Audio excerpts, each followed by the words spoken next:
नमस्कार दोस्तों, मैं हूं सुमन कुमार और आप देख रहे हैं सुमन सर शिक्षा। आप लोगों के साथ एक छोटी सी कहानी शेयर करता हूं। एक बार राजा अकबर के मन में यह विचार आया कि जनता मेरे बारे में क्या सोचती है, ये चल करके देखा जाए। फिर उन्होंने सोचा कि अगर मैं खुद अपने राजा के भेष में जाऊंगा तो जनता मुझे पहचान जाएगी और अपना सही हाल मुझे नहीं बताएगी, इसलिए भेष बदल कर चला जाए।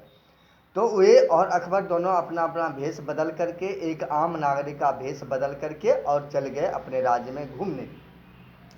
घूमते घूमते वे लोगों की नज़र एक बूढ़ी औरत पर पड़ती है जो सड़क के एक किनारे खड़ी है और उसके सर पर लकड़ियों का एक गट्ठर है और सड़क पर जो गाड़ियां लगातार इधर से उधर आ जा रही है, तो उस बूढ़ी को हिम्मत नहीं हो रहा था कि इस पार से उस पार जाए।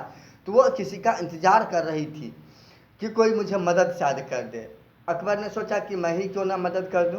तो अकबर जाते हैं और उससे पूछते हैं कि क्या बात है, क्या परेशानी है। तो वो बोलती है, देखो मैं बूढ़ी हूँ और मुझे सड़क के इस पार उस पार जाने का हिम्मत नहीं हो रहा क्योंकि गाड़ियाँ बहुत ज़्यादा चल रही है।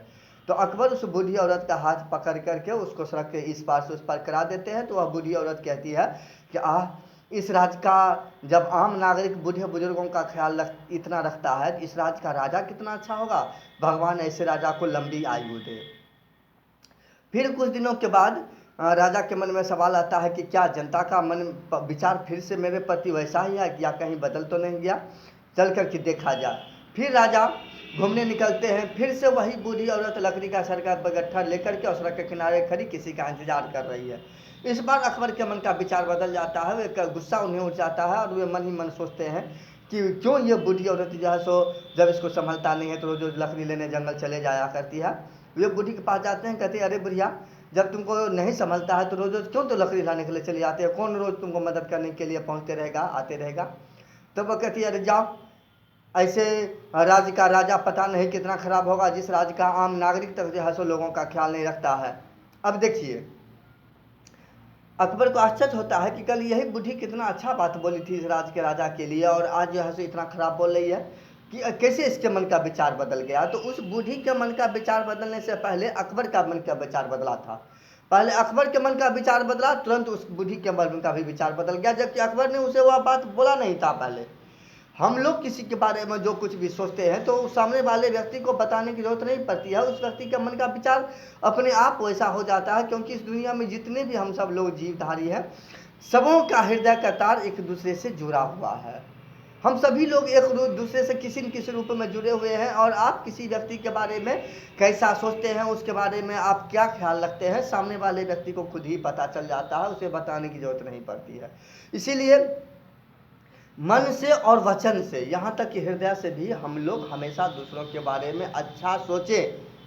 ये मत सोचें कि हम किसी को बोलेंगे तभी वो समझेगा, क्योंकि जब हम दूसरों के बारे में अच्छा बोलते हैं, सोचते हैं, तभी सामने वाला भी हमारे बारे में वैसे ही विचार रखता है।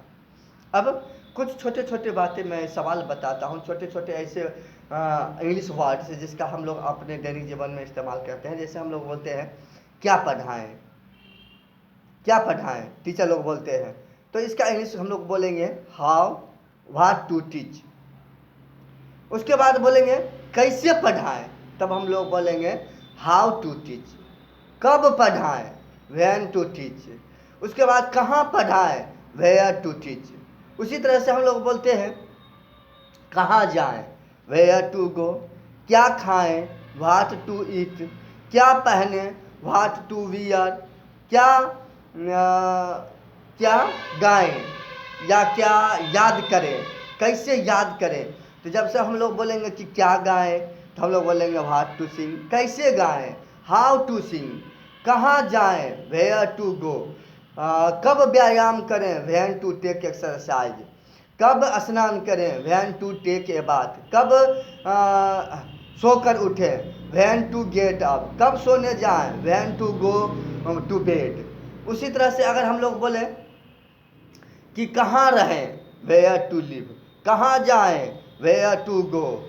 कैसे पढ़ें, हाउ टू रीड। कब पढ़ें, व्हेन टू रीड। कहाँ पढ़ें, वेयर टू रीड। कैसे याद करें, हाउ टू रिमेंबर। कैसे लिखें, हाउ टू राइट। इस तरह से बहुत छोटी छोटी बातें हैं, ये पूरे सेंटेंस नहीं है, इसे हम लोग सेंटेंस नहीं कहते हैं, इसे आमतौर पर हम लोग फ्रेज कहते हैं। जहाँ पर वाक्य का पूर्ण अर्थ प्रकट नहीं होता है वहाँ पर हम लोग उसे फ्रेज कहते हैं। और इस तरह की छोटी छोटी बातों का इस्तेमाल हम लोग अपने दैनिक जीवन में करते हैं। तो इस तरह की छोटी छोटी बात भी अगर अपने दैनिक जीवन में आप इस्तेमाल करें तो सामने वाले पर अच्छा इंप्रेशन पड़ता है। और इससे ज़्यादा बात बताने की जरूरत कई बार नहीं पड़ती है, सिर्फ इतना बोल देना पड़ जाता है कि कब पढ़ें, वैन टू रीड बोल देंगे, इससे ज़्यादा नहीं बोलना है हमें। तो ये छोटे छोटे जो फ्रेज हैं, अगर ये इसका भी इस्तेमाल हम लोग अपने दैनिक जीवन में करें तो हमारा काम आसान हो जाता है और सामने वाला समझता है कि इसे इंग्लिश की अच्छी जानकारी है।